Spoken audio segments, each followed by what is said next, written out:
अहोई माता की जय हो। अहो अष्टमी का व्रत कार्तिक कृष्ण पक्ष की अष्टमी के दिन रखा जाता है। तो आज की वीडियो में हम जानेंगे कि अहो अष्टमी का व्रत किस दिन है और इसकी पूजा विधि क्या है। मैं आपको बिल्कुल सरल पूजा विधि बताऊंगी जिससे आपका अष्टमी का व्रत बहुत ही अच्छे से सारा विधि पूर्वक हो जाएगा। तो आइए हम प्रारंभ करते हैं। अहोई अष्टमी का व्रत माताएं अपने दिन भर उपवास रख के अपने बच्चों की खुशी के लिए, उनकी दीर्घायु के लिए यह व्रत रखा जाता है और सायंकाल में तारे देखने के बाद ही उनको अर्घ देकर ये व्रत खोला जाता है। अनहोनी को होनी में बदल देता है अहोई अष्टमी का व्रत। अहोई अष्टमी का व्रत को अहोई आठ या करकट भी कहते हैं। अहोई शब्द का अर्थ होता है अनहोनी को होनी में बदलने वाली पवन और अत्यंत मंगलकारी तिथि, और अनहोनी को होनी में टालने की शक्ति केवल माँ पार्वती में है। इसलिए आज के दिन माँ पार्वती के ही दिव्य स्वरूप अहोई माता की पूरी श्रद्धा भाव से पूजा की जाती है। अहोई अष्टमी व्रत को होई आठे या होई अष्टमी भी कहते हैं और इस दिन राधा कुंड में स्नान भी किया जाता है। यह व्रत संतान की दीर्घायु के लिए रखा जाता है और इतना ही नहीं, संतान प्राप्ति के लिए भी इस दिन महिलाएं व्रत रखती हैं कि उनकी संतान दीर्घायु नहीं हो रही हो या फिर जिनकी गर्भ में ही मृत्यु हो रही हो यानी मिसकैरेज हो जाता हो बार बार, ये व्रत उन महिलाओं के लिए भी होता है। और अहो अष्टमी का व्रत बहुत ही शुभ भी माना जाता है। इस व्रत में माताएं पूरे दिन तक जल अन्न कुछ भी ग्रहण नहीं करती हैं और शाम को आकाश में तारे देखने के बाद, तारों को अर्घ देने के बाद ही यह उपवास पूर्ण होता है। ऐसा भी प्रचलित मान्यता है कि अहोई अष्टमी के दिन यदि कोई संतानहीन दंपति गोवर्धन मार्ग पर स्थित राधा कुंड और श्री कृष्ण कुंड में जाकर स्नान करे तो उन्हें अवश्य ही संतान प्राप्ति का आशीर्वाद मिलता है। इस बार यह व्रत 24 अक्टूबर 2024 यानी कि गुरुवार को रहेगा, जो कि बहुत ही दुर्लभ संयोग के बीच रखा जाएगा। इस दिन पूजा का मुहूर्त 5:50 सुबह और 7:06 तक रहेगा। ये शुभ मुहूर्त है जिस समय आप सुबह की पूजा कर सकते हैं और शाम की पूजा के लिए तारों को अर्घ देने का जो समय है वो 6:06 पर प्रारंभ होगा और 7 बजे के बीच तक होगा। इस बीच में अष्टमी के दिन अब गुरु पर्व नक्षत्र का भी शुभ संयोग बन रहा है। ये कभी कभी ही बनता है। सर्वार्थ सिद्धि योग भी इस दिन रहने वाला है, तो बहुत ही शुभ संयोग बन रहा है इस बार, जो कि कई सालों के बाद पड़ रहा है। ऐसे में यदि संतान से जुड़ी कोई भी आपकी मनोकामना हो, चाहे संतान प्राप्ति के लिए हो या फिर आपके संतान के सुखद भविष्य की कामना के लिए हो, संतान की नौकरी, तरक्की इत्यादि से संबंधित हो, तो उसकी कामना के लिए, उसकी पूर्ति के लिए आपको अहोई माता से इस दिन सच्चे मन से प्रार्थना, मनोकामना अवश्य पूर्ण करने की ऐसी प्रार्थना करनी चाहिए। अहोई अष्टमी का पर्व करवा चौथ के ठीक 4 दिन बाद पड़ता है, यानी कार्तिक कृष्ण पक्ष की अष्टमी तिथि के दिन, और इस दिन चांदी की अहोई बनाकर उनकी पूजा की जाती है। घर को गोबर से लीपने और कलश स्थापना की मान्यता प्राचीन समय से चली आ रही है। अहोई माता का चित्र गेरू से भी बनाया जाता था प्राचीन समय में, जिसके लिए अहोई माता का प्रतीक जो था, उनके प्रतीक के रूप में एक पुतली बनाई जाती थी और उनके चारों तरफ 8 संतानों की आकृतियां बनाई जाती थी। इसी पुतली के पास अब अपनी संतानों को बिठाकर अहोई अष्टमी की व्रत कथा कही और सुनी जाती थी। पर आजकल आपको इन सब से भी आसान तरीका मिल गया है कि आपको मार्केट में कोई भी कैलेंडर या तस्वीर मिल जाएगी अहोई माता की। जैसे आपको करवा चौथ का कैलेंडर मिलता है, उसी तरह से आपको अहोई माता का कैलेंडर भी मिल जाएगा। इस दिन व्रत वाली महिलाएं सुबह ब्रह्म मुहूर्त में उठकर उन्हें थोड़ा सा गंगा जल स्नान वाले पानी में मिलाकर उससे स्नान करना चाहिए, और अगर संभव हो सके तो आपके पास में जो भी सरोवर या कुंड हो तो आपको वहाँ पर जाकर स्नान भी करना चाहिए। ये भी बहुत शुभ माना जाता है।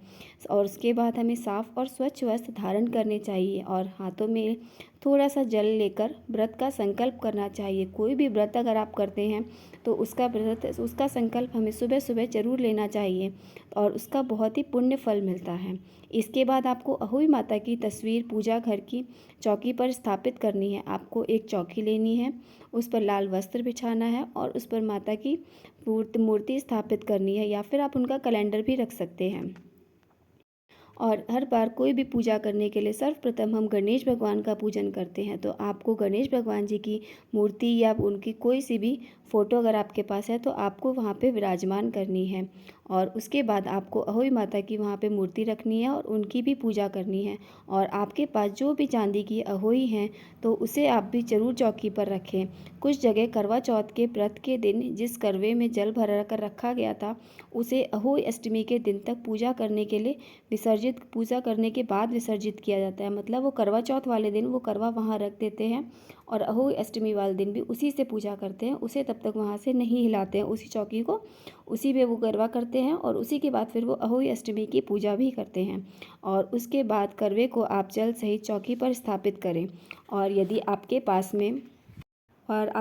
में यानी आपके घर में अगर ऐसी कोई मान्यता नहीं है तो आप सिंपल भी उसी दिन चौकी लगाकर पूजा कर सकते हैं। तो मिट्टी के एक करवे में आपको जल भर लें और आप कथा सुनते समय अपने हाथ में अक्षत और 7 दाने चावल या गेहूं कुछ भी रख सकते हैं और कथा ज़रूर सुने। और कथा सुनते समय याद रखें कभी भी आपको खाली हाथ कथा नहीं सुननी है। जब भी आप कथा सुने हाथ में अक्षत फूल कुछ भी लेकर तभी कथा सुने। और कथा समाप्त होने के बाद अक्षत को आपको उसी जल को करवे में या लोटे में डाल देना है और इन्हीं से आपको शाम को तारों को अर्घ देना है। और अगर आपके पास कथा के लिए कुछ नहीं है तो आप जो मार्केट से कैलेंडर लाते हैं उसमें भी अहोई माता की कथा लिखी होती है, आप चाहे तो उसे भी पढ़ सकते हैं। यदि आपकी संतान आपके साथ आपके पास ही रहती है या फिर कहीं जॉब वॉब के कारण या फिर किसी भी कारणवश कहीं और रहती हैं तो नहीं, पर अगर आपके पास रहती हैं तो आप कोशिश करें कि उन्हें पूजा के समय कथा के समय अपने पास ही बिठा कर रखें। और जब अहोई माता की पूजा करें दीप धूप जलाकर सबसे पहले गणेश भगवान जी का पूजन करें। उसके बाद करवा माता को वस्त्र रूपी मौली यानी कलावा अर्पित करें। और उसके बाद आपको गणेश जी का और अहोई माता का भोग भी लगाना है। और सुबह के समय आपने जो भी अर्पित किया हो, जो भी आपके घर में फल फूल मिठाई जो भी आप बनाना चाहते हो आप उनसे उन्हें भोग लगा सकते हैं। वैसे तो फल मिठाई आप हमेशा हर सुबह पूजा में किसी भी भगवान जी को हमेशा आपको अर्पित करना चाहिए। फिर इसी की पूजा में आप इस तरह पूजा में फल या मिठाई कुछ भी जो भी पकवान आपने बनाया हो आप माता को अर्पित करें। और फिर इस तरह से आप सुबह की विधि विधान से पूजा कर सकते हैं अहोई माता की। उसके बाद आप आरती करेंगे और अपनी संतानों को तिलक लगाएंगे। यानी कोई निसंतान महिला या दंपति इस समय पूजा कर रही हो तो उन्हें सच्चे मन से इस दिन माता से संतान प्राप्ति की कामना करनी चाहिए। और जो निसंतान महिलाएं होती हैं उन्हें चांदी की जो अहोई की माला होती है उसे धारण करने की आवश्यकता नहीं होती। ये माला सिर्फ वही धारण करती हैं जिनकी संतान होती हैं। वैसे तो चांदी की माला ही पहनी जाती है, लेकिन यदि कोई सामर्थ्य नहीं रखता है कि वो चांदी की माला खरीद के उसे पहन सके तो वो उसकी जगह कलावा यानी लाल रंग की जो भी मौली होती है उसे भी गले में धारण कर सकता है। इस प्रकार से सुबह की पूजा करने के बाद निर्जल यानी निराहार रहा जाता है, ना कुछ खाया जाता है पूरे दिन और ना ही कुछ पानी पिया जाता है। और उस दिन बच्चों पर किसी भी बुरे तरह आपको क्रोध नहीं करना है और ना ही किसी भी वाद विवाद में आपको पड़ना है। आपको कोशिश करनी है कि आपके घर में और आपका मन जो है वो बिल्कुल शांत रहे। कई घरों में अहोई माता की मुख्य पूजा दोपहर के समय की जाती है, लेकिन अधिकतर जगह पर शाम के समय ही पूजा की जाती है। पूजा का जो शुभ मुहूर्त आपको पहले ही मैंने वीडियो में बता दिया है कि सुबह किस समय पूजा होगी और शाम को किस समय पूजा होगी। एक बार फिर से आपको स्नान आदि से निर्वृत्त हो जाएं और स्वस्थ वस्त्र पहन लें। जब आपको शाम को अर्घ्य देना है उससे पहले आपको फिर से नहा लेना है। बच्चों को भी अच्छे से आपको रेडी कर लेना है, स्वच्छ वस्त्र पहनाने हैं उन्हें। और फिर आपको पूजा की तैयारी करनी है। शाम की पूजा के लिए आपको धूप दीप से पूजा करें, माता का भोग ज़रूर लगाएं। माता को भोग लगाना बहुत ही मुख्य माना जाता है। कई जगह पर माता को मीठे पुए का भी भोग लगाया जाता है, वो भी आप तैयार करके रख लें। अक्षत लेकर कथा सुने, बच्चों को भी साथ में कथा सुनाएं, माता की आरती करें। उसके बाद तारों को अर्घ देने का समय हो तो उस समय आप जो जल करवा का था वो जो आप है उससे आप ले सकते हैं। वो करवा ज़रूरी नहीं है कि आप तांबे का ले, आप मिट्टी का किसी का भी ले सकती हैं। उसे आप अर्घ दे दें। जल में आप मिश्री और शक्कर या बतासे कुछ भी ज़रूर डालें। और उसके बाद में जब आप उन्हें अर्घ दें तो याद रखें कि आप जब उन्हें अर्घ देंगे तो जो कलश जो करवा होगा वो आपको अपने सर से ऊपर की तरफ हाथ रख के तब अर्घ देना चाहिए। और एक महत्वपूर्ण बात कि जब भी आप जल दें तो ध्यान रखें जो जल आप उन्हें अर्पण कर रहे हो उसके छींटे आपके पैर पर ना पड़ें। एक और बात का ध्यान रखें, अगर आपके परिवार में ऐसी मान्यता है कि अहोई अष्टमी के दिन 2 करवे में जल भर के रखा जाता है तो आप भी 2 करवों में ही रखें, जिसमें से एक करवे में जो है वो जल अर्घ दे दिया जाएगा और जो दूसरा करवा है वो दिवाली तक रखा जाएगा। जो आप भी अपने परिवार के रिवाजों के अनुसार ही रखें। तो आप भी एक नहीं या दो, जो भी जल करवे आपके यहाँ भर के रखे जाते हो उसी तरह उसे यूज़ करें। तो इस तरह अगर आप एक करवा रखते हैं तो वो तो आपका आज के दिन यूज़ हो जाता है, पर अगर आप 2 करवे रखते हैं तो एक से आप आज जल चढ़ा देंगे और दूसरा करवा आपका दिवाली तक वहीं पे रखा रहेगा। और दिवाली के दिन आपको उसे प्रयोग में लाना है। तो दिवाली के दिन आपको उसको इस तरह प्रयोग में लाना है कि उसका जो जल है आप उसका थोड़ा सा जल लेंगे और अपने संतानों के नहाने के पानी में थोड़ा सा उसे अवश्य मिलाएं। उसके बाद उस जल से थोड़ा सा घर में, पूरे घर में छिड़काव करें, मुख्य द्वार पर भी ज़रूर करें और जो बचा हुआ जल है उसका आप विसर्जन कर सकते हैं। या फिर कई लोग सरल तरीके से एक ही करवे से पूजा करते हैं और अर्घ देते हैं और उसके बाद वो अपने परिवार की जो भी मान्यता हो आप उसी प्रकार कर सकते हैं और नियम का पालन करते हैं। इस दिन हमें क्या नहीं करना चाहिए, तो देखिए हम बताते हैं। व्रती को ना तो उस दिन मिट्टी के खुदाई वाले काम करने होते हैं, मतलब कोई भी खोदना काम नहीं करना होता है जो मिट्टी के खोद के पौधे लगाने होते हैं, और ना ही आपको कोई पौधा लगाना होता है। जो धारदार नुकीली चीज़ें होती हैं आपको उनका स्पर्श नहीं करना होता है, मतलब उनका प्रयोग करने से आपको बचना है। वृद्ध महिलाएं जो हैं वो इस दिन फल सब्जी भी ना काटें, और अगर आपको काटना है तो आप उसमें परिवार के किसी और अन्य सदस्य की हेल्प ले सकते हैं, पर जो व्रती हैं वो लोग यूज़ ना करें। जो अहोई माता की जो माला पहनी है उसे आप दिवाली पूजन के बाद ही उतारें, तब तक आप उसे धारण करके रखें। या फिर आपको बहुत बहुत इम्पॉर्टेंट है कि आपको उससे पहले कहीं जाना है या कुछ भी अर्जेंट काम है और आप उसे उतारना चाहती हैं, तो आप उसे हमेशा ध्यान रखें कि किसी किसी शुभ दिन पर ही उसे उतारें। अच्छा दिन देखें उसके बाद ही उसे उतार कर रख लें।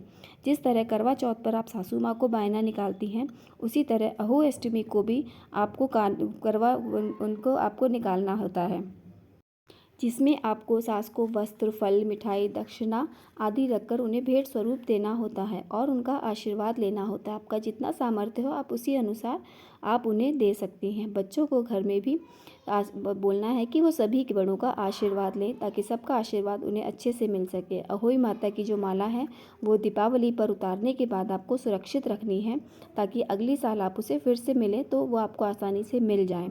और अहोई माता से प्रार्थना करनी है कि वे आपके सभी संतानों की, आपके सभी बच्चों की रक्षा करें और उन्हें दीर्घायु प्रदान करें, उनका अच्छा स्वास्थ्य प्रदान करें और उन्हें हर जीवन में, हर क्षेत्र में सफलता ही प्राप्त हो। ऐसा आशीर्वाद अहोई माता आपके संतानों को प्रदान करें, ऐसी कामना करें और हाथ जोड़कर अहोई माला को प्रणाम करके आप उसे सुरक्षित स्थान पर रख दें। अहोई माल की माला में जो चांदी के मोती पिरोए जाते हैं वह भी इस तरह पिरोए जाते हैं कि आपके कितने बच्चे हैं। वैसे तो जिनके बेटे होते हैं केवल वही ये अष्टमी का व्रत रखते हैं, पर आजकल ऐसा कुछ नहीं है। आजकल लोग अपनी बेटियों के लिए भी बराबर व्रत रखते हैं और आप भी रख सकते हैं, और उनकी एज के अनुसार उतनी संख्या में ही आपको चांदी के मोती हर साल माला में पिरोने होते हैं। जैसे जैसे वो 1 साल बढ़ते जाएंगे एक एक मोती आपको बढ़ाते जाने हैं।